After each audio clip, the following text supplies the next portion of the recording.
बिस्मिल्लाहिर्रहमानिर्रहीम। अस्सलाम वालेकुम डियर स्टूडेंट्स। आज का जो टॉपिक है वो है टाइप्स ऑफ क्रोमोसोम। इस लेक्चर के अंदर हम क्रोमोसोम की टाइप्स को डिस्कस करेंगे। क्रोमोसोम की कितनी टाइप्स होती हैं और उसकी टाइप्स किस वजह से हैं या किस बुनियाद पर होती हैं। तो चलें स्टार्ट करते हैं टाइप्स ऑफ क्रोमोसोम को। There are four types of chromosome. Chromosome की फोर टाइप्स मौजूद हैं। किस चीज की बुनियाद पर? सेंट्रोमियर की पोजीशन की बुनियाद पर। यानी क्रोमोसोम के ऊपर जो सेंट्रोमियर की पोजीशन होती है वो मुख्तलिफ रहती है।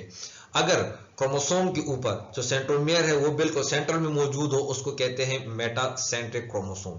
बिल्कुल सेंटर में हो तो उसको कहते हैं मेटासेंट्रिक क्रोमोसोम। अगर सेंटर से थोड़ा सा ऊपर हो जाए उसको कहते हैं सब मेटासेंट्रिक क्रोमोसोम। अगर एंड के बिल्कुल करीब मौजूद है उसको कहते हैं एक्रोसेंट्रिक क्रोमोसोम। और अगर बिल्कुल एंड पे मौजूद हो उसको कहते हैं टीलोसेंट्रिक क्रोमोसोम। अब इसमें से हर एक को डिटेल में डिस्कस करते हैं, एक एक करके डिस्कस करते हैं। तो पहला क्रोमोसोम जो हमारे पास है वो है मेटासेंट्रिक क्रोमोसोम। मेटासेंट्रिक क्रोमोसोम किसे कहते हैं? तो metacentric chromosome centromere located at the centre of chromosome. Centromere जो होगा वो क्रोमोसोम के बिल्कुल सेंटर में मौजूद होगा। सेंट्रोमियर जो होगा वो बिल्कुल क्रोमोसोम के सेंटर में मौजूद होगा। ऐसे क्रोमोसोम को हम कहते हैं मेटासेंट्रिक। लेट सपोज ये एक आर्म हुआ, ये इसका हो गया सेंट्रोमियर और इसके ऊपर ये दूसरा आर्म हुआ। अगर इस क्रोमोसोम में आप देखें तो दोनों आर्म जो है वो हमारे पास इक्वल ही है। तो ये इसका है सेंट्रोमियर और सेंट्रोमियर जो है वो बिल्कुल दरमियान में मौजूद है। ऐसे क्रोमोसोम को हम कहते हैं मेटासेंट्रिक। इसमें जो दोनों आर्म है, इसके एक आर्म ये है, ठीक है, ये भी इक्वल इन साइज होगा और ये आर्म ये भी इक्वल होगा। यानी दोनों साइज, दोनों आर्म की जो साइज होंगे वो हमारे पास इक्वल ही रहते हैं। उसकी वजह क्या है? उसकी वजह ये है कि सेंट्रोमियर जो होता है वो बिल्कुल सेंटर में मौजूद होता है। एक ऐसा क्रोमोसोम जिसका सेंट्रोमियर मौजूद हो बिल्कुल सेंटर में, ऐसे क्रोमोसोम को हम कहते हैं मेटासेंट्रिक क्रोमोसोम। अब दूसरे नंबर पर जो क्रोमोसोम है उसको हम कहते हैं sub metacentric chromosome. So what is sub metacentric chromosome? Centromere located slightly away from the centre. यानी सेंट्रोमियर जो होगा वो सेंटर से थोड़ा सा दूर हो जाता है या थोड़ा सा ऊपर हो जाता है। ऐसे क्रोमोसोम को हम कहते हैं sub metacentric. In case of सब मेटासेंट्रिक क्रोमोसोम दोनों आर्म जो होते हैं वो अनइक्वल ही रहते हैं। फॉर एग्जांपल ये एक आर्म हो गया, ठीक है, ये इसका सेंट्रोमियर हो गया, इसके ऊपर ये दूसरा आर्म हो गया, ठीक है। अगर आप यहां पे देखें ये आर्म अपने साइज के लिहाज से अनइक्वल है। ये थोड़ा सा लार्ज है ये वाला, ठीक है, और ऊपर वाला जो है वो है स्मॉल। इसको हम जेनेटिकली रिप्रेजेंट करते हैं पी से स्मॉल को, और लार्ज को रिप्रेजेंट करते हैं क्यू से। इसको हम रिप्रेजेंट करते हैं क्यू से। इसे पी से क्यू रिप्रेजेंट करते हैं क्योंकि ये फ्रेंच का एक वर्ड है, उसको कहते हैं पेटीट।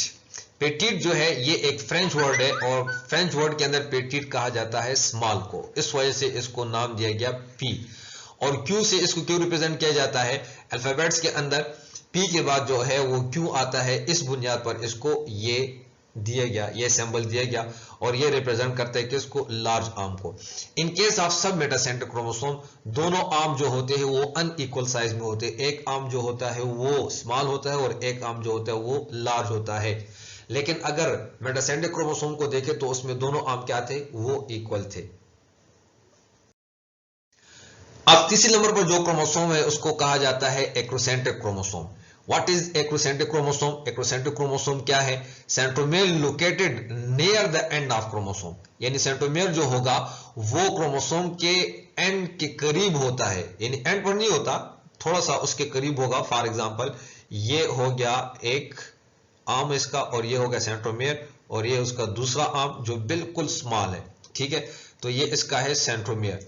तो इस क्रोमोसोम में अगर आप देखें तो सेंट्रोमियर बिल्कुल एंड के करीब है, तो इसमें एक आर्म वो काफी छोटा हो जाता है। सब मेटासेंट्रिक क्रोमोसोम के छोटे आर्म से भी ये छोटा हो जाता है और जो लार्ज होता है वो उससे भी लार्ज हो जाता है। ऐसे क्रोमोसोम को हम क्या कहते हैं? एक्रोसेंट्रिक क्रोमोसोम, कि जिसका सेंट्रोमियर बिल्कुल एंड के करीब मौजूद होता है। लास्ट वन जो है वो है टेलोसेंट्रिक क्रोमोसोम। टेलोसेंट्रिक क्रोमोसोम किसको कहते हैं?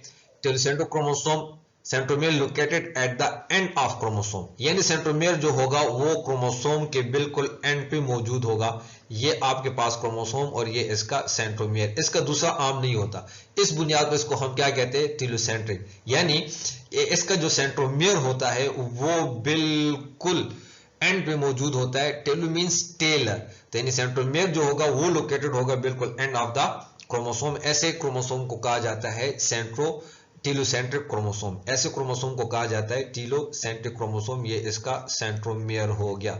ये नॉन रिप्लिकेटेड क्रोमोसोम में ऐसा होगा, अगर इसकी रिप्लिकेशन हो जाए तो फिर ये आपको इस तरीके से दिखाई देगा। ये एक क्रोमेटिड हो गया, इसके साथ यहाँ पर ये दूसरा इसका क्रोमेटिड अटैच हो जाएगा, तो ये फिर आपको यूं दिखाई देगा। ये फिर रिप्लिकेटेड क्रोमोसोम में इसका दूसरा आर्म आ जाता है, लेकिन जब तक ये रिप्लिकेट ना हो इसका दूसरा आर्म मौजूद नहीं होता। ऐसे क्रोमोसोम को हम कहते हैं टेलोसेंट्रिक क्रोमोसोम, और ये टेलोसेंट्रिक क्रोमोसोम ह्यूमन के अंदर नहीं पाया जाता। अब इन चारों में डिफरेंस क्या है? चारों में डिफरेंस ये है कि मेटासेंट्रिक क्रोमोसोम के अंदर दोनों आर्म क्या है, इक्वल है। सब मेटासेंट्रिक क्रोमोसोम और एक्रोसेंट्रिक क्रोमोसोम के अंदर दोनों आर्म क्या है, अनइक्वल है। और टेलोसेंट्रिक के अंदर दूसरा आर्म होता नहीं है। अगर दूसरा आर्म हो इन केस ऑफ रिप्लिकेशन, जब क्रोमोसोम रिप्लिकेट हो जाए तो दोनों आर्म इसके फिर इक्वल रहते हैं, लेकिन जब तक ये रिप्लिकेट ना हो उस वक्त तक इसका दूसरा आर्म मौजूद नहीं होता। तो ये तमाम लेक्चर था आज टाइप्स ऑफ क्रोमोसोम के बारे में। इस लेक्चर में कहां पर कंफ्यूजन हो, जिस टॉपिक के आपको समझ ना आई हो, जिस लेक्चर की जिस पॉइंट्स की, तो आप कमेंट्स के अंदर पूछ सकते हैं। इंशाल्लाह मुकम्मल डिटेल में आपको जवाब मिलेगा। इस लेक्चर के बाद हम नेक्स्ट लेक्चर डिस्कस करेंगे कंपोजिशन ऑफ क्रोमोसोम, क्रोमोसोम की कंपोजिशन के मुतालिक, जिसमें डीएनए के स्ट्रक्चर को मुकम्मल डिस्कस करेंगे और साथ में प्रोटीन मॉलिक्यूल को भी मुकम्मल डिस्कस करेंगे, क्योंकि क्रोमोसोम बना होता है डीएनए और प्रोटीन से, तो उसमें हम मुकम्मल डिटेल में डिस्कस करेंगे। Thank you.